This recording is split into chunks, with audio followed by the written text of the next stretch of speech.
prácticamente en todos los estados de la nación americana, movimientos que tenían que ver con Nueva Era. Se había hecho publicaciones, por ejemplo, yo descubrí que en el periódico de Boston, el East West Journal, se dedicaban páginas enteras ya para el 1971 a considerar el elemento de la astrología. Todos los periódicos, fíjense, todos los periódicos incluyeron el horóscopo. Todos. No, sí, desde ese tiempo para acá. O sea, no había una revista que se vendiera si no tenía la astrología. De hecho, así era como se anunciaban. Decía, compre la revista Vea con el horóscopo del mes. Porque lo que vendía no era la revista, lo que vendía era precisamente el horóscopo. Y desde luego empezó a escribirse una cantidad extraordinaria de libros.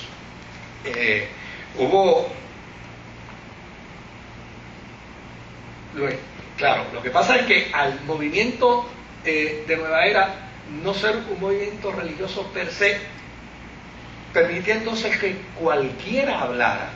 Y desde luego, cualquiera hablaba, pero el que hablaba disparate no impactaba mucho.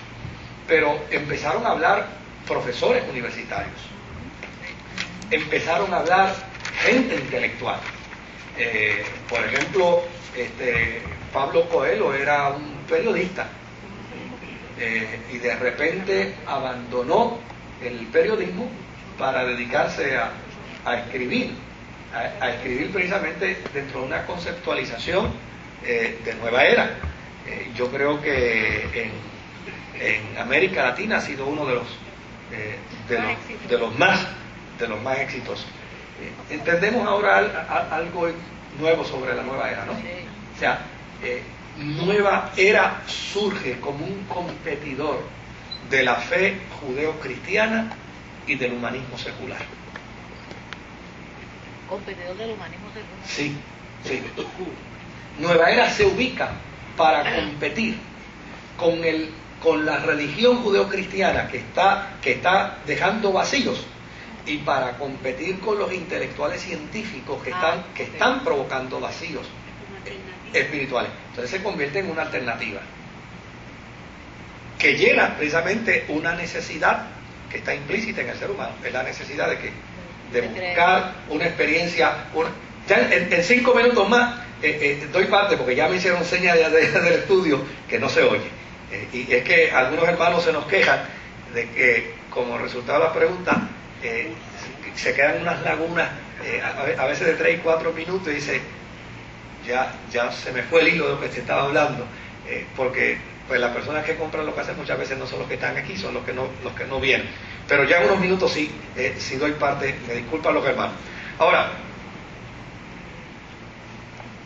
fíjense cuál es el problema hacia Nueva Era. Definirla para atacarla no es fácil, porque Nueva Era no es una organización eclesial. O sea, usted puede estar peleando con Nueva Era, pero es como una quijotada, ¿no? Con los molinos. Pelear con molinos. ¿Contra quién?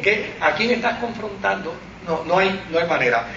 Por el otro lado, la filosofía de Nueva Era es que ellos son una macro red de organizaciones que son autónomas, pero ya necesariamente pueden caminar juntas. Fíjense qué interesante. O sea, el budismo puede seguir siendo budismo, el hinduismo puede seguir siendo budismo, el cristianismo puede seguir siendo cristianismo. Cada uno de manera autónoma puede seguir funcionando, pero dentro de la filosofía de Nueva Era, lo micro, institucionalmente hablando, ¿no?, y aisladamente, lo micro puede convertirse en concepto filosófico en un macro, porque en unos momentos dados se pueden unir. Desde luego, ¿cómo se unen? ¿Cómo es que se logra esa unidad? Con los temas comunes que Nueva Era postula. ¿Cuáles son esos temas comunes que Nueva Era postula? pues las cosas exquisitas que desarrollan y establecen algunas filosofías, algunas religiones y algunas postulaciones cristianas.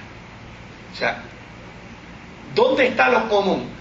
Por ejemplo, un cristiano evangélico le puede decir a un cristiano católico: mira, entre tú y yo hay más cosas que nos unen que las que nos separan. Dice, ¿qué nos une? Pues servimos al mismo Cristo. Esperamos del mismo Cristo. Tenemos la misma Biblia. Porque aun cuando hay libros deuterocanónicos, la Iglesia Católica tiene la honestidad de decir que son deuterocanónicos. ¿Ven? O sea, está diciendo que no están incluidos en el canon.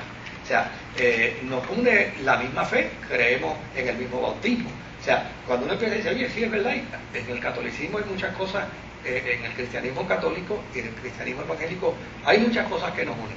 Pues ese mismo lenguaje es el que utiliza Nueva Era para decirle a un hinduista: oye, hay muchas cosas tuyas que a ti y a mí nos unen.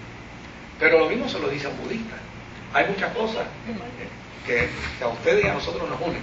Y lo mismo se lo dice a un cristiano. Hay muchas cosas que a ustedes y a nosotros nos unen. Por ejemplo, ellos postulan el concepto del monismo. No tienen que ver con monos. El concepto del monismo es que ellos dicen, mira, el mundo es plural, el universo es plural, tiene estrellas, tiene planetas, tiene satélites, tiene tierra, tiene mares, tiene ríos.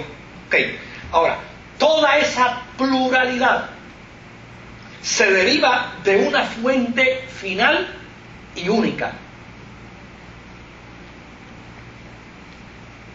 Y toda esa diversidad fluye de una energía uniforme y divina. Oiga, cuando ellos postulan eso al hinduismo, dice, oye, es verdad. Cuando se lo postulan al budismo, dice, pues mira, es cierto. Y cuando se lo postulan al cristianismo, dice, pues mira, sí. Porque nosotros creemos que toda la pluralidad del cosmos, todo fue creado por Él y para Él. Se da cuenta que en el lenguaje puede ser parecido, pero en la doctrina no. Y dice, toda uniformidad, toda la diversidad del universo fluye de una energía que es uniforme y una energía que es divina. Dice, pues mira, sí, porque todos nosotros creemos en un Dios soberano que tiene el control ¿de qué? De todo el cosmos. Se da cuenta que en el monismo, ellos dicen, tenemos mucho en común. Por el otro lado, otro lenguaje de la nueva era es el lenguaje panteísta. ¿Se acuerdan cuando hablamos del panteísmo dentro del hinduismo, verdad? El panteísmo es que todo es Dios. Todo es Dios. Ok, pues en el panteísmo, la nueva era dice, Dios es el principio final que se identifica con el universo. Dios es todo y todo es ¿qué? Dios. Todo es Dios. Lo único que la humanidad puede hacer es descubrir a Dios en Él y en los demás. Entonces, con ese lenguaje,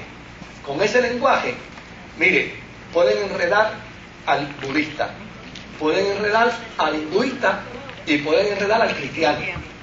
¿Por qué? Porque dice, bueno, tú eres hecho conforme a su imagen y semejanza, así que tú eres un pequeño Dios también. Entonces, con un lenguaje análogo, empiezan a ¿qué? A lograr sus adeptos. Mire, la mejor manera de poder influenciar en la vida de los demás es haciéndole saber a los demás que toda conceptualización que uno posee está orientada a su bienestar. Mire, a un perro salvaje usted lo logra hacer su amigo si si al otro lado de la verja usted empieza a darle pedacitos de carne. Mira, la única razón por la que yo estoy aquí es para alimentarte, y llega el día que cuando el perro lo ve venir, mueve el rabo. ¿Verdad? Y se alegra muchísimo. Pues este es el fenómeno que se utiliza. Mira, no te sientas